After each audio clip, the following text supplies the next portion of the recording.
Moscow international film ফেস্টিভ্যালে আপনার cinema king in the land of the princess কতটা গুরুত্বপূর্ণ? আমার কাছে তো নিঃসন্দেহে গুরুত্বপূর্ণ। সবচেয়ে বড় কথা হচ্ছে যে কোনো সিনেমাই আসলে আমি এখানে অভিনয় করেছি, এটা তো অবশ্যই বাড়তি পাওনা।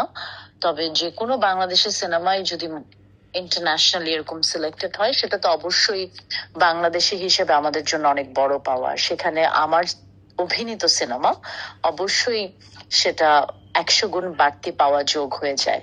এই সিনেমার মাধ্যমে কোন ধরনের দর্শকদের কানেক্ট করতে চান? সিনেমার দর্শক যদি দেখেন, আমাদের প্রথম সিনেমার প্রিমিয়ার হচ্ছে মস্কোতে। সো আমরা তো আসলে ফিল্ম ফেস্টিভ্যালে প্রিমিয়ার করতে পারছি।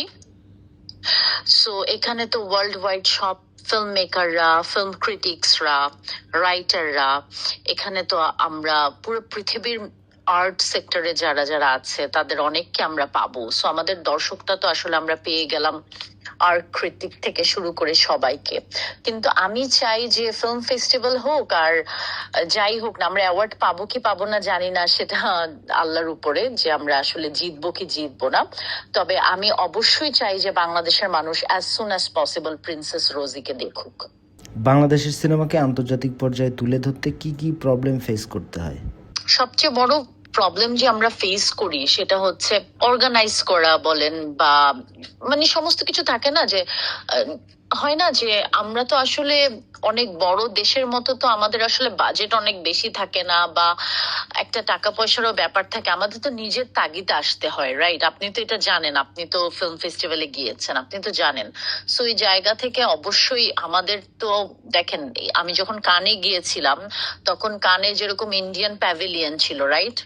সো আমাদের তো আসলে ওই সুযোগটা নাই। আমাদের দেশ থেকে তো আসলে কোনো প্যাভিলিয়ন থাকে না, বা কোনো ওই সুযোগ সুবিধাটা থাকে না। আমরা নিজের উদ্যোগে, নিজের তাগিদে কিন্তু এই জিনিসগুলো করি, রাইট? নিজের কষ্ট করে কিভাবে কি করা যায়, এই যে জমা দেয়া থেকে, একটা ফিল্ম জমা দেয়া থেকে শুরু করে এখন পর্যন্ত, এগুলো কিন্তু আসলে নিজের তাগিদে। আমরা যারা আসলে আর্ট চর্চা করতে চাই তারা কিন্তু আসলে আমরা সবাই নিজের তাগিদেই আসলে করি। অনেকে থাকে যাদেরকে অনেক হেল্প করে বা কিছু করে, বাট আমার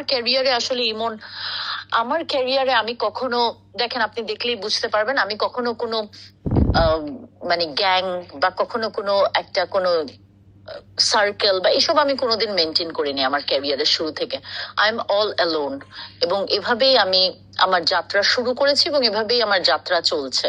সো আমার ক্যারিয়ারটা সবার মতো না, অত স্মুথ না, বাট আমি এটা এনজয় করি কারণ আমি মনে করি যে শিল্পীর পথ সব সময় খুব সোজা থাকবে। সোজা পথে আসলে শিল্পী হওয়াটা খুব কঠিন। সেক্ষেত্রে সরকারি কোনো পৃষ্ঠপোষকতা আশা করেন কিনা?